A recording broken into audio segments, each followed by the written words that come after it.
Flutist, and welcome to our very first Listen, Learn, Play video. Really quick explanation and then we're going to dive straight in.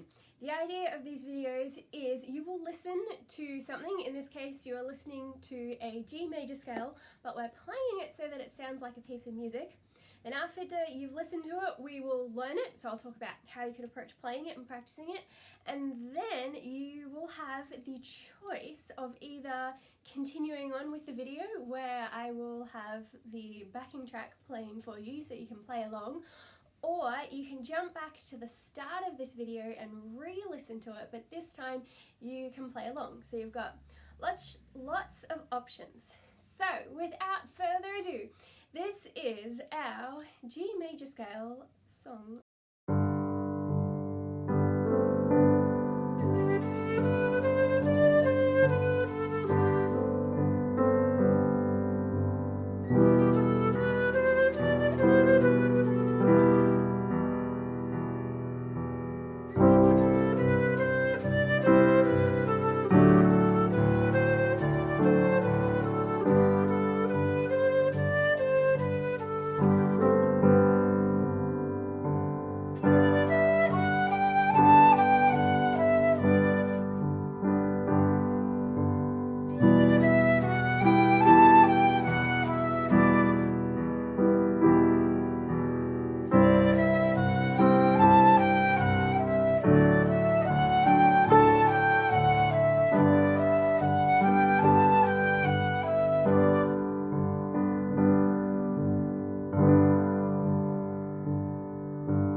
So that is what I call our G major song.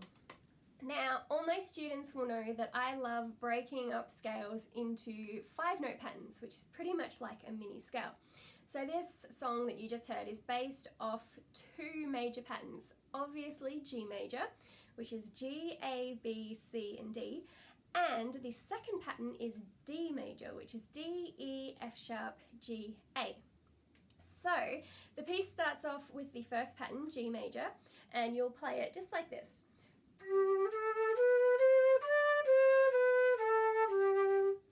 And then once you've played it, you will rest for 1 bar, and then you're going to play it again. Then you will rest for 1 bar, and then you're going to play it 3 times in a row. Then you'll have 1 bar's rest, and then you're going to swap to the second pattern, which is our D major pattern. So your second pattern will have the notes D, E, F sharp, G and A, and you will play it just like this.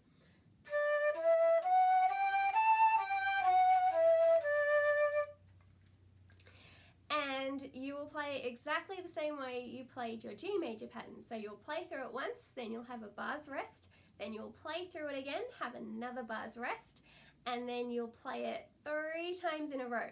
After those 3 times, this time you get 2 bars rest. So you have 2 bars to prepare for playing the full scale. Now, when it comes to playing the full scale, it's just like you were playing through the G major pattern followed straight away by the D major pattern, except we leave off the last note. So we go from G to G, and it will sound like this.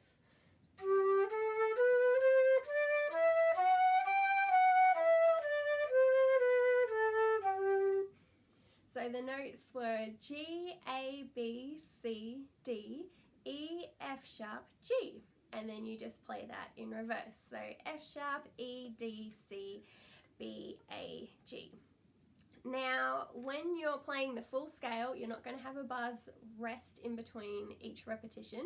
Instead, you're just going to play the scale 4 times in a row, and then to finish it off at the very end, to make it sound musical, I added a at the the very end, which is just a G, A, G. So that last time coming down, you'll get.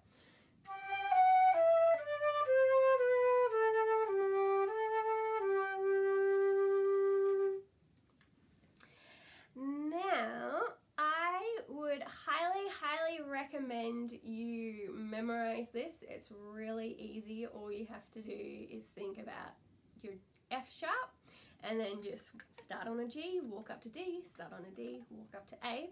The reason why I recommend memorizing this, and I try and get all my students to memorize their scales, is because it means that when you play them, you can start to really focus on other aspects of your playing. For example, a common thing that flute players do is we have what we call flying fingers. So your fingers fly way up above the keys. If you've memorized your pattern, you can then, instead of focusing on what note you're playing next, you can start focusing on, okay, what are my fingers actually doing? How close can I get them to stay to the keys? You can also start to think about things like breathing and really using your stomach muscles and your diaphragm to breathe, as well as having a really big and beautiful sound. We want to make our scales as musical as possible because even though they're technical exercises, they're actually preparing us to play songs. I could go pick out a piece of music now that was in G major and you'd actually see that this pattern of notes is in the piece of music. That's how the composer wrote it. They based it off the key. So you now have two options. You can jump back to the start of the video and practice playing along, or you can continue listening. I have no idea what I will put up as the visual for it, but that's okay. I'll work it out. I might put a piano shot on or something. We'll see. So you can continue listening and it'll be just the backing track so you can play along. Now, if you would like to download the MP3 and yes, the accompanying sheet music, even though you should memorize it, it's all available on my website, the TechieFlutist.com. And I am hoping to make more of these videos because I'm going to use them with all my kids. I'm basically starting at the beginner level scales, so like just one octave, and then maybe I'll do some more advanced ones for my advanced students too. And everyone in the internet just gets to benefit. So, hope you have a lovely day and happy practicing.